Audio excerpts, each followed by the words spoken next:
How's it going, everyone? And yes, coming off of Tokyo Game Show, we have yet another interview with Ananta producer Ash. This one being done by Famitsu, and we do have a translation from the Ananta News Twitter account.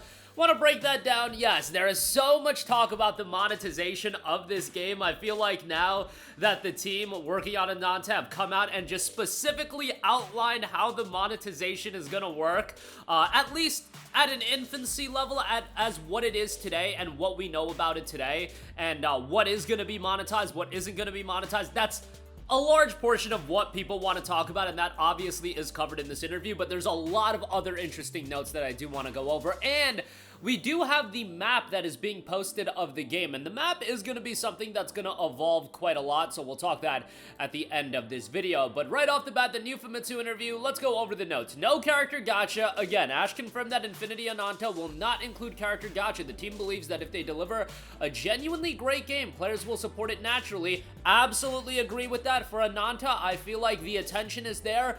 Do the work in building the goodwill with your consumer. The money will come on the back end. That's how these things work, and I get it that sometimes we want to chase the microtransaction bag, but I feel like the team working on Ananta is very well aware that in a vacuum, monetizing the characters and creating a lot of microtransactions, yes, that can generate a lot of money in a vacuum. This game doesn't exist in a vacuum. This is very much a live service game, and it's about the long-term prospects. We want this game to be around 3, 4, 5 years from now and people supporting it. Right now is the point where you should build as much goodwill as possible. You'll get the money on the back end. That's how these things work, and we've seen so many other developers and publishers be successful with this. Not only live service games, but building goodwill is an element that's so important that we see what happens with the Ubisofts of the world when you nuke goodwill. Goodwill is something very difficult to build, but after you destroy it or you establish poor goodwill with your consumer, it's very hard to earn it back.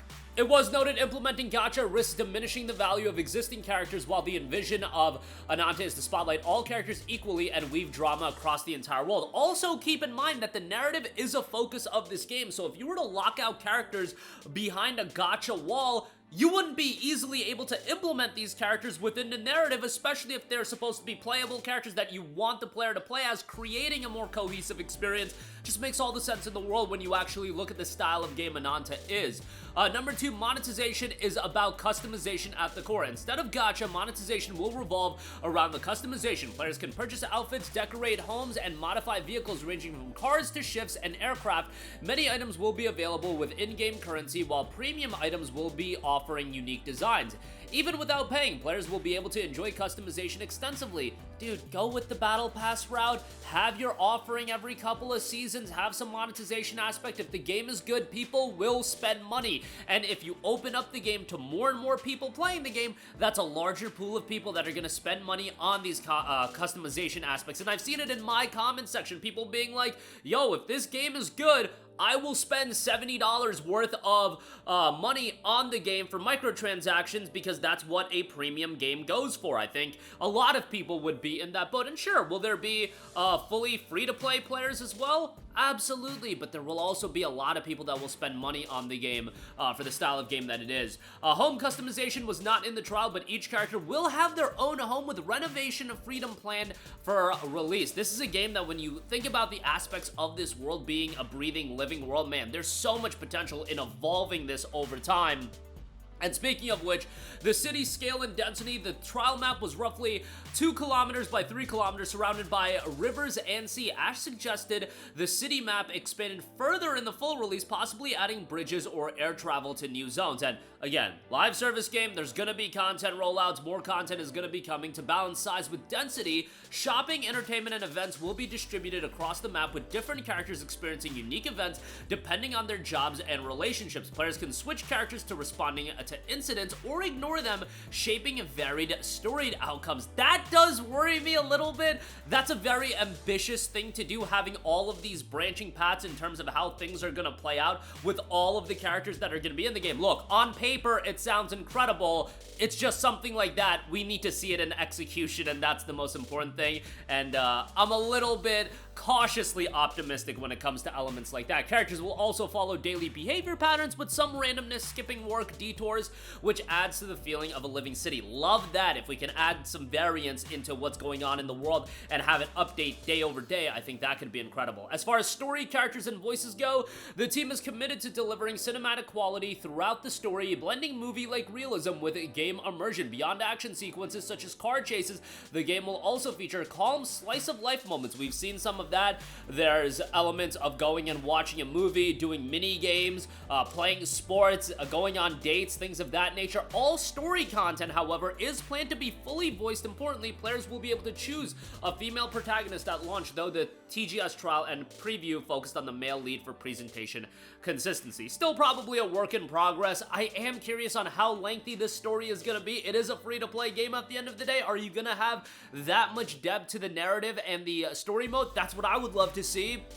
And, you know, for me, I'm not opposed to paying to play games. If Ananta was a $60, $70 game, I'd be absolutely buying it, but in the case of this being a free-to-play game, I'm curious on the longevity of that narrative component and if that's something that's going to be evolving over time as well, which I would imagine it will be. Number 5, combat and accessibility. Combat is designed to feel exhilarating rather than punishing. Inputs such as evasion and guard counters are intentionally forgiving to ensure all players can perform stylish advanced actions even in large-scale brawls or unique environments like scaffolding and alleys. You know what? Huge W to me on that. We've got enough of our challenging Souls-like action games. I feel like Ananta is going to shine brightest by making the player feel like a badass, an overpowered badass. Dude, we watch anime and we play a lot of these open world games and you combine all of these aspects together. Like, we're talking about combining Spider-Man, Grand Theft Auto, some Uncharted elements there as well. Not trying to have super challenging gameplay. Make it stylish, make it flashy, make it vibrant, and have a little bit of challenge, not super challenging, don't make it over the top, and I think you can find something that is going to be accessible, because I foresee that this is a game that a lot of people are also going to play to go into the open world and relax. It is going to be a game that I feel like has the potential to target a vast array of people that have different expectations out of their gaming experiences, and making it as accessible as possible for a game like this, I think, makes all the sense in the world.